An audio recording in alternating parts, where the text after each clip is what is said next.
Hey guys, welcome back to the Concealed Journey. My name is Damien, and today we're going to be going over defeating garment, grip, and presentation of a concealed handgun.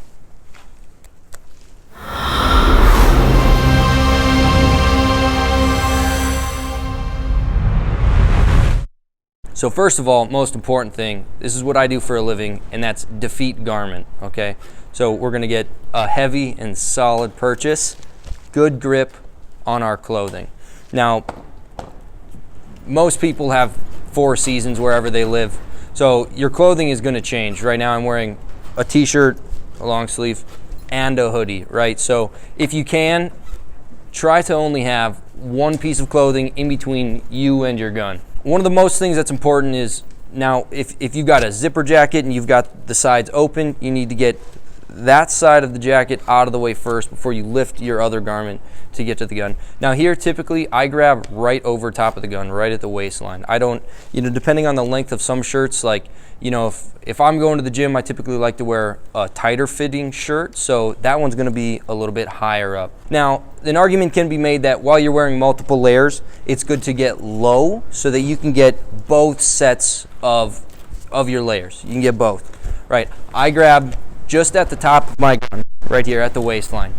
And you want to get that shirt and clothing up and out of the way as much as possible, because a terrible thing to happen is reaching for that gun and getting shirt in along with the grip, like something like this here, where I've got the tail end of my hoodie stuck in with the grip, and that's something we don't want, and that can be avoided by getting those clothes way out of the way, right? So up and out of the way, making this tight here so that we're also not getting our optic or a corner of our slide. Now, most gun manufacturers are having chamfered edges, so that's nice. Not as much snag, but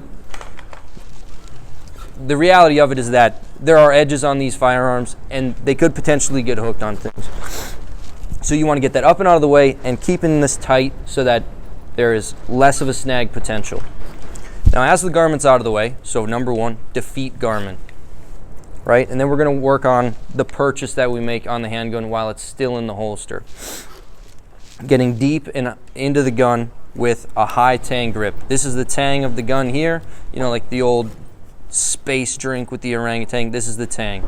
This is the point of leverage on a handgun, and this is the area where we need to get all of this meat of our thumb high and up into it. Being is that it is the fulcrum of this handgun. As this recoils, this is essentially the teeter-totter point. We want to eliminate as much of the mass above our hand as we can, so the higher we can get on this gun. If I could grab this gun like this, I would, because then all of this recoil would be happening directly back into my hand. But we want to eliminate any space, so this is a terrible grip. You see the space that's allowed here. This leaves very little real estate for leverage on the gun down here, and it adds so much more mass above where I have control of the gun. Given that, obviously this is a dramatization, but in any case, this is a terrible grip. So we want to get high and up in the Tang of the gun, like so, right? I'm going to wrap our fingers around the grip of the gun. And that's going to be the purchase, right? And that's the initial grip that we make on the gun while it's still in the holster. Defeat garment, purchase on the gun. Then we start to draw the gun out, maintaining a high and off the trigger finger placement the whole time. This is essential. This is really essential.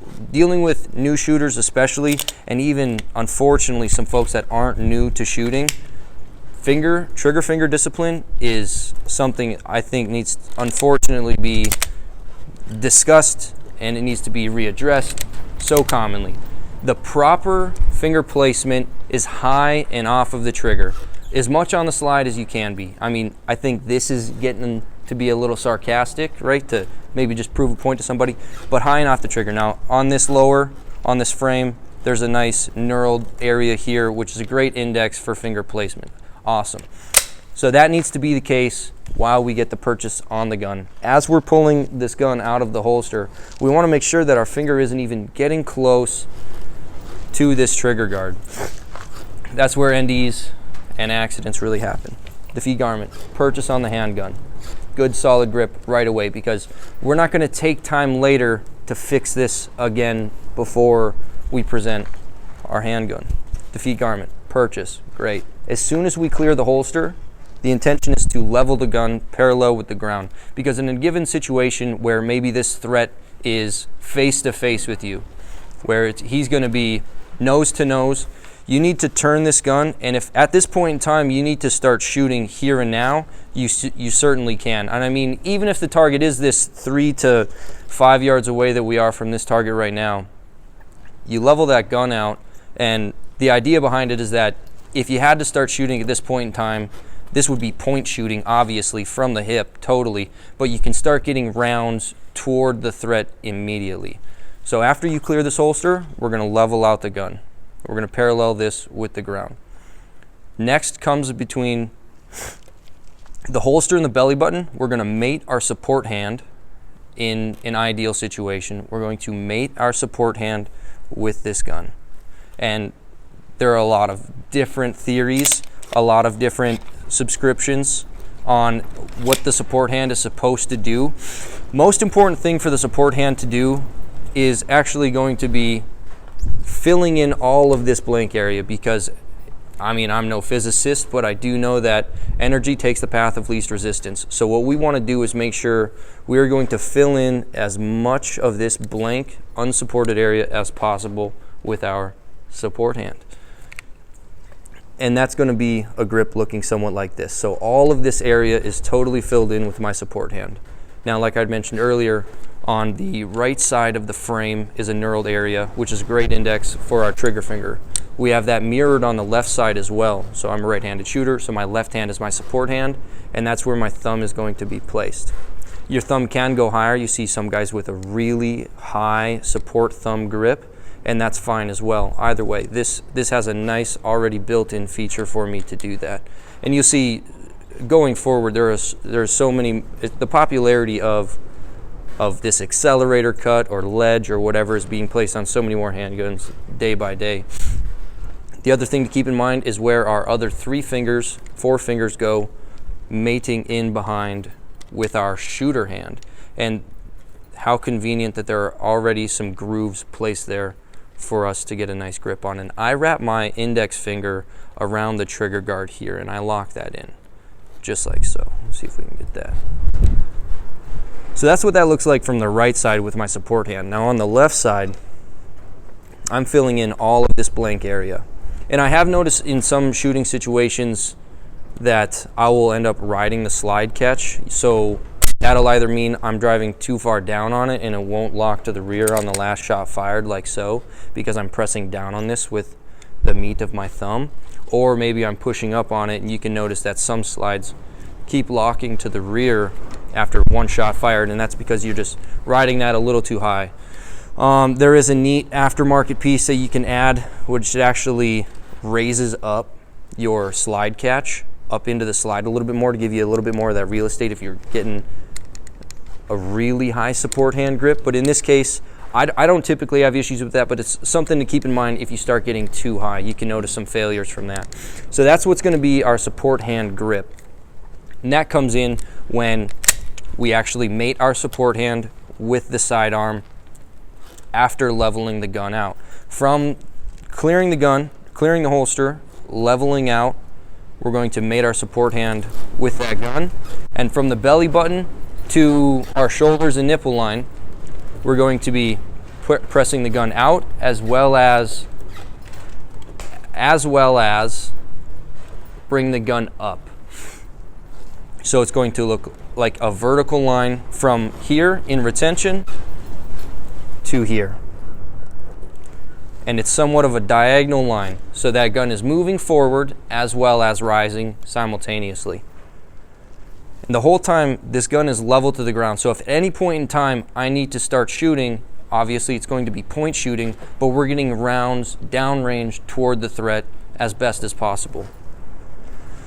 Now once we start passing the nipple line, I'm starting to work on actually leveling these sights out until full presentation. And the last 10%, I'm bringing everything together, really lining up the rear sights with the front sight. In this case, I have an optic. This is Trijicon RMR. So here, I'm acquiring the dot. In this case, it's a 13 MOA triangle, but that's irrelevant. typically it's going to be a dot. And that happens in the last 10% of the presentation to here. And for the most part, I bring the gun up to my eyes, personally. I bring the gun up to my eyes. My head barely moves. I maybe lower my brow, but that just kind of puts me into a focus mode, just lowering my brow, and kind of defeats some of this nonsense. I don't need to know what the clouds are doing. My threat is in front of me, and I'm going to focus in on my threat. So I bring that gun up, and in that last 10% of the presentation, I'm getting all the fine little details ready to go to make that shot happen. And in that last 10%, as my sights are aligned and I'm acquiring my dot on the target, at that point, given an ideal circumstance, I am moving my trigger finger off of this index point down onto the trigger, right? And so it can be known and shown clear. Empty magazine, right? Nothing in the mouth, nothing to feed it, okay? Same with my spare mag, empty as well, okay? Just so everybody on set is aware, everybody viewing is also aware. This is a totally clear firearm. Safety first. So in this last 10% of that presentation, taking in all the fine details, bringing my sights, acquiring my target, that is when I move my trigger finger off of my index point down onto the trigger. And we talk about trigger finger placement on the trigger as well. And typically, I mean, everybody's built biologically different, so some people are going to have much longer fingers than I. Some people are going to have shorter fingers than myself. But typically, a good rule of thumb is to cut this last pad of your shooting finger in half with the trigger itself. And that's going to look something like that. So that if I squeeze really hard on this trigger, we'll see just where that actually comes across my finger itself. Awesome. And that happens as I acquire my target, sights are aligned, I can move my trigger finger off of the index point onto the trigger and then press that trigger to the rear. Now that is everything coming out of a concealed holster. Even, I mean, besides defeating the garment, everything else is going to carry over from an outside the waistband holster as well.